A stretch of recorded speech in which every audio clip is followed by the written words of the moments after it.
लोकशाहीचा बुलंद आवाज, रिपब्लिकन वार्ता महाराष्ट्र। माजलगाव तहसील कार्यालय समोर धनगर समाज एसटी आरक्षण एक दिवसीय धरणे आंदोलन।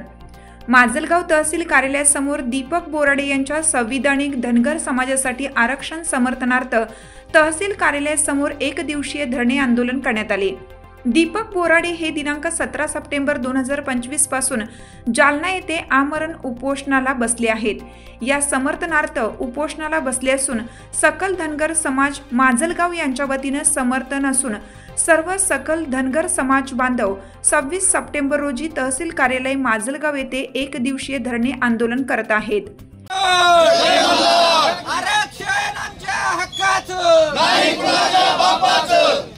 अरे कोण म्हणताय देत नाही, शिवाय राहत नाही।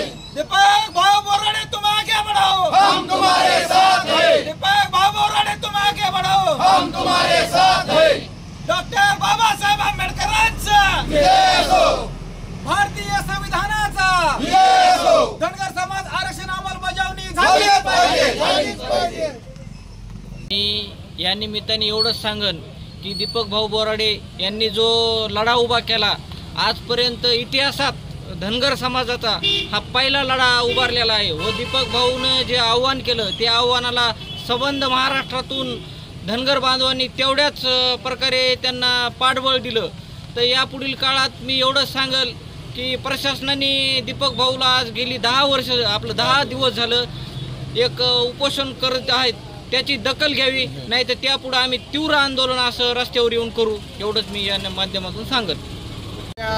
द्यायची म्हणलं तर धनगर समाज डॉक्टर बाबासाहेब आंबेडकरांनी संविधानामध्ये धनगर समाजाला एसटी प्रवर्गातून 36 नंबरला आरक्षण दिलेलं आहे, परंतु त्याची अंमलबजावणी अद्यापही शासनाने केलेली नाही। गेल्या 75 वर्षापासून धनगर समाज हा एसटी आरक्षणासाठी लढत आहे। त्याच्याच अनुषंगाने आमचे बंधू दीपक भाऊ बोराडे यांनी जालन्याला या ठिकाणी आमरण उपोषण यासाठी केलेलं आहे। आज जवळपास 10वा दिवस आहे, तरी देखील शासनाने यांची कसल्या प्रकारची दखल आणखीन घेतलेली दिसत नाही। परवाच्या दिवशी जालन्याला खूप असा महापूर धनगर समाजाचा येऊन गेला, त्या ठिकाणी लाखोच्या संख्येने समाज बांधव, महिला, मुलं, मुली सर्व आले, कारण की हा आमचा जिव्हाळ्याचा प्रश्न आहे। डॉक्टर बाबासाहेब आंबेडकरांनी आम्हाला दिलेलं आरक्षण हे शासन आम्हाला का देत नाही? ह्या भारतीय शासनाला बाबासाहेबांचं संविधान मान्य नाही का, असा आम्हाला आज प्रश्न पडलेला आहे। आमचं म्हणणं आहे संविधानाने दिलेल्या आरक्षणानुसार आम्हाला एसटी प्रवर्गाची अंमलबजावणी करावी। त्याच्या अनुषंगाने आज संबंध महाराष्ट्रभर या ठिकाणी एक दिवसीय धरणे आंदोलनाचा इशारा आमचे उपोषणकर्ते दीपक भाऊ बोराडे यांनी दिलेला आहे। त्यामुळे संबंध महाराष्ट्रभर हे धरणे आंदोलन चालू आहे। आज सकाळी 10 वाजल्यापासून या ठिकाणी पावसामध्ये देखील हजारोच्या संख्येने या ठिकाणी धनगर समाज बांधव एसटी आरक्षण अंमलबजावणी करा म्हणून या ठिकाणी आलेले आहेत। प्रशासनाकडून पोलीस प्रशासन असेल, तहसील असेल, यापुढे आमची भूमिका अशी असेल की आज संबंध महाराष्ट्रातून हे आंदोलन झाल्याच्या नंतर जर येणाऱ्या 2 दिवसामध्ये शासनाने जर याची दखल घेतली नाही तर इथून पुढे तीव्र अशा आंदोलनाचा लढा या ठिकाणी आम्ही देणार आहोत। काल दीपक भाऊनी पण सांगितलं की आता आम्ही महात्मा गांधींना विसरण्यासाठी तयार आहोत। आपण सांगितलं एक गाल जर कोणी मारलं दुसरा गाल पुढे करा, परंतु आता आमच्या सर्वांची मानसिकता ही भगतसिंगासारखी झालेली आहे।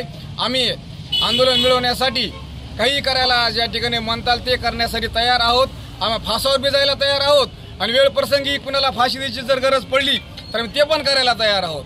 मी या निमित्ताने एवढंच सांगन की दीपक भाऊ बोराडे यांनी जो लढा उभा केला, आजपर्यंत इतिहासात धनगर समाजाचा हा पहिला लढा उभारलेला आहे व दीपक भाऊने जे आव्हान केलं त्या आव्हानाला संबंध महाराष्ट्रातून धनगर बांधवांनी तेवढ्याच प्रकारे त्यांना पाठबळ दिलं।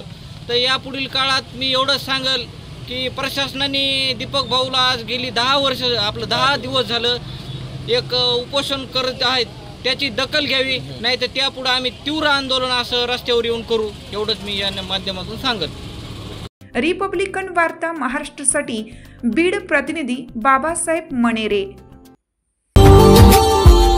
Subscribe now and press the bell icon. Never miss an update.